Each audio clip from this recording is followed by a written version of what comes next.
اوپر جو رکھی گئی ہے مد، اس کا جو کھچاؤ ہے وہ دلوں کے اوپر، دلوں کی تاروں کو کھینچتا ہے۔ کلا اذا دکت الارض دکا دکا، اللہ فرماتا جب زمین پاش پاش کر کے رکھ دی جائے گی، وجاء ربک والملک صفا صفا، اور اللہ تعالیٰ اس شان سے ظہور فرمائے گا کہ فرشتے صفے باندھے کھڑے ہوں گے۔ وجیء یومئذ بجہنم، اور جہنم کو حاضر کیا جائے گا۔ فرمایا کہ 70,000 زنجیریں ڈال کر کے جہنم کو حشر کے میدان میں لایا جائے گا۔ ہر زنجیر کے ساتھ جو ہے وہ 70,000 فرشتے ہوں گے، اور عرش کی بائیں جانب جہنم کو لا کے رکھ دیا جائے گا، اس کے کھولنے کی آواز آ رہی ہوگی۔ راوی کہتا ہے کہ جب حضور علیہ السلام نے اس آیت کو تلاوت کیا تو حضور کے چہرے کا رنگ بدل گیا، اور عجیب حضور علیہ السلام کی حالت ہو گئی کہ حضور علیہ السلام کا لون متغیر ہو گیا۔ یہ لفظوں کا جو صوتی آہنگ ہے وہ کلیجے پھاڑ دینے والا ہے، اور انسان کو گمراہیوں سے نکال کے ہدایت کے رستے پہ ڈالنے والا ہے۔ اللہ تعالیٰ ارشاد فرماتا ہے، ذرا پھر دیکھیے، کلا اذا دکت الارض دکا دکا وجاء ربک والملک صفا صفا وجیء یومئذ بجہنم، پھر جب اس دن جہنم کو سامنے لایا جائے گا پھر کیا ہوگا؟ انسانوں کے رونگٹے کھڑے ہوں گے، پھر ایک دم ماضی کی سکرین جو ہے وہ سامنے آئے گی، وہ برائیاں کی، وہ داد عیش دیے، وہ جو کچھ کیا سب کچھ سامنے آ جائے گا۔ یومئذ یتذکر الانسان، اس دن آدمی سوچے گا، وَأَنَّ لَهُ الذِّکْرَى، اور اب سوچ کا وقت گزر چکا ہوگا۔ اس دن انسان کو بہت کچھ یاد آئے گا، اس وقت خیال کرے گا کاش میں یہ کر لیا ہوتا، میں یہ کر لیا ہوتا۔ وَأَنَّ لَهُ الذِّکْرَى، اب اس کو سوچنے کا وقت کہاں، اب اس کا فائدہ کہاں؟ وہ گھڑیاں، وہ لمحے، وہ ساعتیں اب اس کے لیے حسرت کو بڑھانے والے ہوں گے۔ وقت پر کافی ہے ایک قطرہ بھی آب خوش ہنگام کا، جل گیا جب کھیت برسا می تو پھر کس کام کا۔ اس دن پھر بندہ سوچے گا۔ سنو قرآن کا آہنگ، یقولو یا لیتنی قدمت لحیاتی، وہ کہے گا ہائے کسی طرح میں نے جیتے جی نیکی آگے بھیجی ہوتی، زندگی کو میں نے مقصد میں، مصرف میں، کسی کام میں اور کسی جو ہے وہ مقصد میں لگا دیا ہوتا، اور زندگی کا سرمایہ وہاں میں یہاں کے لیے بھیجا ہوتا۔ فَيَوْمَئِذٍ لَا يُعَذِّبُ عَذَابَهُ أَحَدٌ، اللہ تعالیٰ اس دن جو عذاب دے گا کبھی کسی نے ایسا عذاب دیا نہیں ہوگا جو وہ دے گا۔ اللہ اکبر۔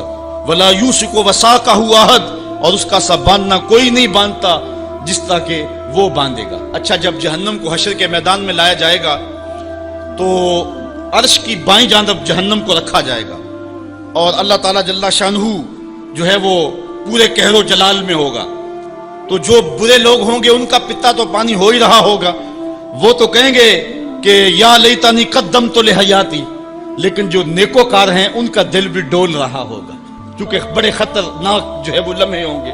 ہمارے ایک ٹیچر ہوا کرتے تھے ریاضی کے، تو وہ بڑے جلالی ہوتے تھے۔ کبھی ہمارا ٹیسٹ لیتے نا تو دوسرے دن جب وہ آتے نا پیریڈ میں، تو باوجود پتا ہوتا کہ سوال ٹھیک ہم نے کیے ہوئے، بعد میں چیک بھی کیے ہوتے، لیکن جب وہ ڈنڈا لے کے داخل ہوتے تو سب کے پتے پانی ہوتے، پتہ نہیں کس کی جو ہے وہ کم بختی آ گئی ہے۔ اور پھر جب وہ اچانک جن لوگوں نے اچھے نمبر لیے ہوئے ہوتے ان کو الگ کرتے اور دوسروں کو الگ کرتے، پھر بھی سارے ڈر رہے ہوتے کہ پتہ نہیں یہ کدھر والے ہیں اور یہ کدھر والے ہیں، اور پھر جب کہتے بیٹا تمہیں شاباش، تو پھر جو مسرت ہوتی نا تو وہ پھر لفظوں میں بیان نہیں ہو سکتی ہے۔ اللہ تعالیٰ فرماتا ہے کہ اس دن پھر کیسا منظر ہوگا، ذرا غور کیجئے کہ جہنم سامنے ہے، اللہ پورے جلال پہ ہے، اور نیکوکار بھی بدکار بھی کھڑے ہیں، کلیجے سینے میں کانپ رہے ہیں۔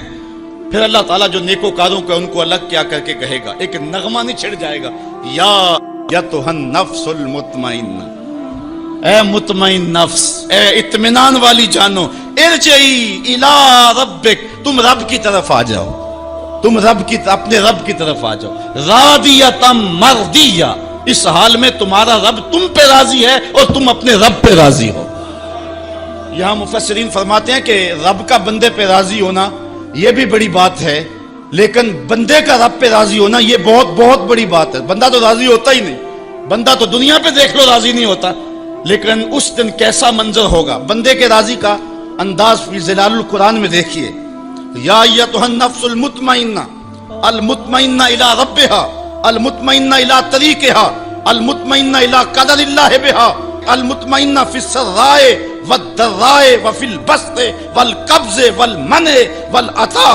یعنی تو میرے پہ راضی ہوا، میں نے دکھ دیا تو پھر بھی راضی تھا، میں نے سکھ دیا تو پھر بھی راضی تھا، کڑکتی دھوپ تھی تو پھر بھی راضی تھا، برستی بارش تھی تو پھر بھی راضی تھا، تجھے غربت کے چکی میں پیسا گیا تو پھر بھی راضی تھا، اور تجھے امارت دی گئی تو پھر بھی راضی تھا. میرے بندے تجھے کربلا میں رکھا گیا پھر بھی راضی تھا، اور تجھے فتح مکہ کی شان دکھائی گئی تو پھر بھی راضی تھا. جب میرا بندہ میرے ہر کام پہ راضی ہوگا، اللہ اکبر، تو اللہ کہے گا میرے بندے آ جا ادھر، یا ایتھا النفس المطمئنہ ارجعی الی ربک، تو اپنے رب کی طرف آ جا. اچھا، راضیۃ مرضیہ، تو رب پہ راضی اور رب تیرے پہ راضی. حضور علیہ السلام نے ارشاد فرمایا کہ جب اللہ اپنے خاص بندوں کو جنت عطا کر دے گا تو اللہ تعالیٰ بندوں کو کہے گا کہ اے میرے بندو، کیا تم میرے اوپر راضی ہو؟ تو بندے کہیں گے مالک وما لنا، ہمیں کیا ہے، ہم کیوں راضی نہیں ہو سکتے. بندوں کو تو تصور بھی نہیں ہوگا جو جنت میں ملے گا. ایک بندے کی آرزو ہو کہ اسے 2.5 مرلے کا پلاٹ مل جائے تو اس کو کوئی 50 مربع لاٹ کر دے تو وہ تو خوشی سے پاگل ہو جائے گا. تو بندے کو تو تصور بھی نہیں ہوگا. حضور نے ارشاد فرمایا سب سے آخر میں جو شخص جنت میں جائے گا میں اس شخص کو جانتا ہوں. جہنم کے رگڑے سے کہ جب باہر نکلے گا نا تو اللہ تعالیٰ اس کو بلائے گا، کہے گا بندے بتا کیا مانگتا ہے. بندے نے زندگی میں کئی منصوبے بنائے ہوتے ہیں کہ یار یہ مل جائے، ساری زندگی میں خواہشیں تو پوری نہیں ہوتی. وہ غالب نے کہا تھا ہزاروں خواہشیں ایسی کہ ہر خواہش پہ دم نکلے، بہت نکلے میرے ارمان لیکن پھر بھی کم نکلے. وہ جتنی آرزویں کبھی بھی زندگی میں آئی ہوئی ہوں گی وہ کہے گا مالک یہ بھی دے دے، یہ بھی دے دے. اللہ کہے گا لکا ما تمنیتا، اچھا جو تو نے مانگا میں نے تجھے سب کچھ دے دیا. بندہ تو اس پہ راضی ہوگا. اللہ فرماتا ہے یہ تو تو نے مانگا میں نے دیا نا، اس کے علاوہ جتنی زمین ہے یہ 7 بر اعظموں پہ پھیلی، اس سے 10 گنا زمین بھی جنت میں تجھے الاٹ کر دی. بندہ کہے گا یا رب اتسخر وانت المالک، مالک تو بادشاہ ہو کے مجھ سے مذاق کر رہے. بندے کے تو گمان بھی نہیں ہوگا کہ اتنا کچھ ملے گا. جب یہ بات حضور نے بیان فرمائی فضاحک النبی حتی بدت انیابہ، حضور اتنا مسکرائے کہ حضور کی داڑھیں نظر آنے لگی. اس کو تو یہ گمان تھا کہ برابر برابر بھی چھوٹ دوں تو جنت میں کسی دروازے کی چوکیداری بھی مل جائے تو غنیمت ہے. اتنی تو دولت جو ہے وہ اوباما کے پاس بھی نہیں ہے، پوری دنیا کے مالیاتی اداروں کے پاس بھی نہیں ہے. اتنی حکومت تو کائنات میں کسی حکمران نے نہیں کی ہے جتنا تخت و تاج کا مالک اس سب سے آخری شخص کو بنا دیا جائے گا.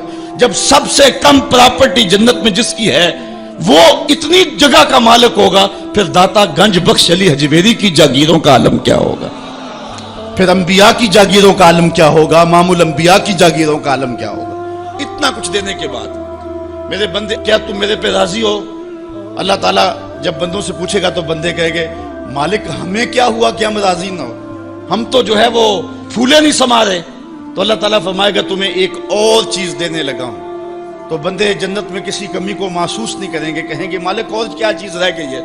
تو اللہ تعالیٰ فرمائے گا بندو وہ چیز یہ ہے کہ میں تمہارے اوپر راضی ہو گیا ہوں، اب کبھی بھی ناراض نہیں ہوں گا. تو پھر جو مسرت ہوگی وہ دیدنی ہوگی.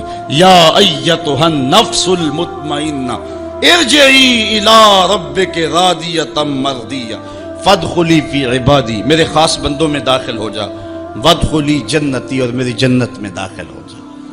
سورۃ الفجر انسان کو کھینچ کر کے مالک کی دہلیز پہ لے آتی ہے، اور نفس مطمئنہ جو ہر حال میں اللہ پہ راضی ہو.